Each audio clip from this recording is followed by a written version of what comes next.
kenapa orang malas datang berjamaah ke masjid? Karena manajemen masjid tidak bagus. Tolong kalau ada pengurus masjid di sini, jangan simpan saldo itu uang. Sedekahnya orang tiap maghrib, sedekahnya orang tiap Jumat, jangan kau simpan di bank. Ketika kau simpan di bank, apalagi bank konvensional, maka uangnya orang mengendap, tidak jalan amal jariahnya. Jadikan dia keran air, jadikan dia tegel, jadikan dia sound system, jadikan dia horden, jadikan dia jam, jadikan dia AC supaya jalan itu amalnya orang. Saldo kas 70 juta, kita masuk toilet tidak ada ininya. Masih bagus kalau kencing Pak, masih bisa diselesaikan. Tapi kalau itu yang kuning, mana kita mau keluar begini bos? Tidak ada air. Apalagi penyebab orang malas ke masjid, manajemen masjid tidak bagus. Mana sebut manajemen masjid tidak bagus? Ada masjid saya Pak, kecil, imamnya penghafal Quran, muadzinnya saya bikin lomba azan, yang menang saya kasih hadiah, kemudian saya jadikan tukang azan, saya gaji layaknya pegawai tiap bulan. Kemudian penceramahnya, belum ceramah saya sudah kirim honornya. Kalau dia khotbah Jumat minggu depan, Jumat ini saya sudah kirim honornya. Kasih naskahnya, kasih judulnya, kasih referensinya. Mic-nya bagus. Coba karpetnya tiap tahun kita ganti. Ini apa? Ramai orang datang ke masjid, merasa nyaman di masjid itu. Ini tidak bagaimana orang mau ke masjid, yang azan orang tua sudah pensiun. Sesak napas.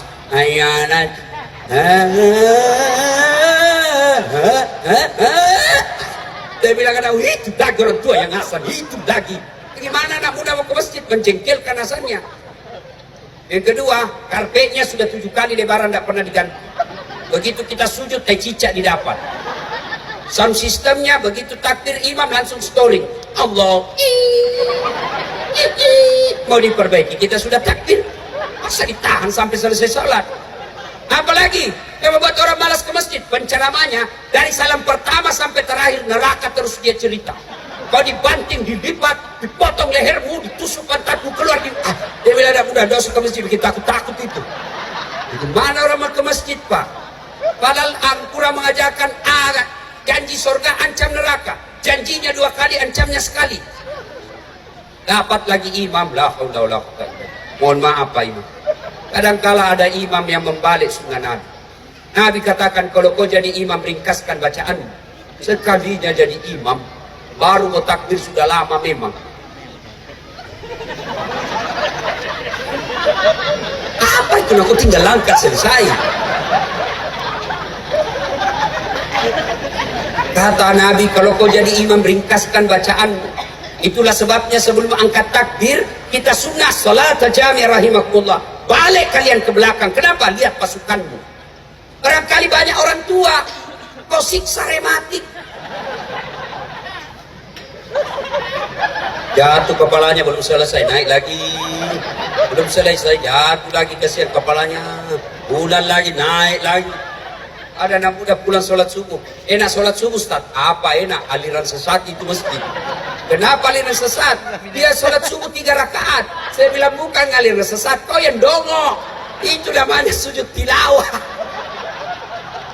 Makanya imam sebelum kau lakukan, jelaskan dulu sama jamaahmu. Saudara-saudara sekalian, ini malam Jumat kita sujud tilawah. Udah sholat, dia bilang ampun saya Ustaz, gak mau lagi saya ke sana. Kenapa deh? Itu imam masa surah Yasin dibagi 2. Ampun anak muda. Makanya Nabi katakan ringkas. Itu ajaran Nabi.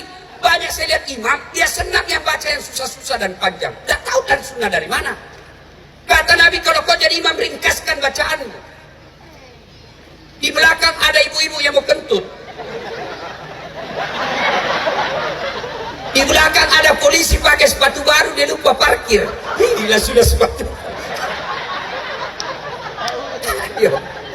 Ayo. Maka Nabi katakan ringkaskan. Ada juga itu pernah Nabi, karena ada anak-anak yang lagi sholat, ada orang tua bawa anaknya, nangis anaknya di belakang. Nabi dengar, diringkaskan cepat sholatnya. Kenapa? Karena memperhatikan anak yang lagi nangis. Ini sekalinya anaknya orang nangis, tambah dia kasih panjang. Rasa kau siapa suruh bawa anak-anak ke masjid. Yang kedua kata Nabi, kalau kau jadi imam, bacalah yang umumnya orang hafal. Kenapa disunahkan umumnya orang hafal? 1, supaya orang khusyuk bisa ikut. Coba kalau imam membaca Al-Fatihah, Semua jamaah ikut. Kenapa? Karena kita hafal. Begitu surah pendek beliau membaca, imam yang baca wadduha, kita bisa ikut. Kenapa? Kita hafal. Tapi begitu imam membaca surah Al-Anfal ayat 7 sampai 89, dia husu dengan bacaannya, kita husu dengan hayalan. Kita mau ikut, tidak dihafal, mau suruhku, belum selesai, terpaksa kita baca semua di dinding masjid. Keadaan keuangan masjid Doksmawe dengan aduh, belum selesai, sudah selesai kita baca satu papan, belum selesai, kita baca lagi kalender Persatuan Guru Republik Indonesia cabang Aceh Utara. Nah, belum selesai, bajunya lagi orang dibaca, caleg DPR RI nomor turun. Ada juga memang imam yang begini, dia rasa hebat kalau dia baca yang susah-susah. Yang kedua kata Nabi, dianjurkan membaca umumnya orang hafal. Kenapa? Supaya kalau kau salah ada yang bisa bantu. Coba kalau imam salah, dia baca wadduha, ada yang bisa selesaikan. Tapi begitu imam membaca Al-Anfal salah, hadapi dirimu sendiri. Ada cerita Pak, cerita. Wallahu alam benar atau tidak. Anak pondok pergi hafal Quran, pulang diteslah dia di kampung. Kau jadi imam nak? Dia sombonglah, dia baca yang panjang-panjang. Begitu lagi dia baca, tiba-tiba ada cicak jatuh dekat kepalanya.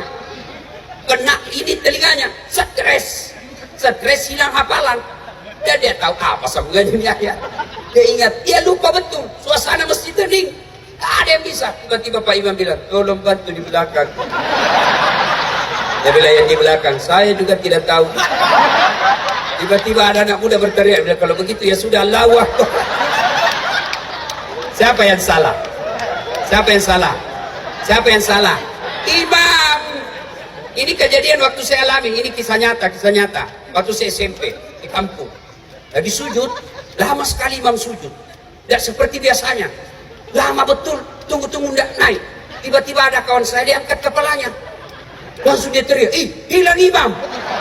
Ternyata imam tinggalkan saf, dia keluar pintu depan. Kacau masjid Pak. Selesai sholat kita tanya, Pak Imam, kenapa kau tinggalkan saf? Dia bilang, saya kentut. Lain kali kau kasih naik dulu kepala kita supaya kau dilihat. Dia bilang, justru saya sengaja karena saya malu kau lihat saya. Kacau sholat. Siapa yang salah? Siapa yang salah? Imam. Maka hati-hati pilih imam. Ya,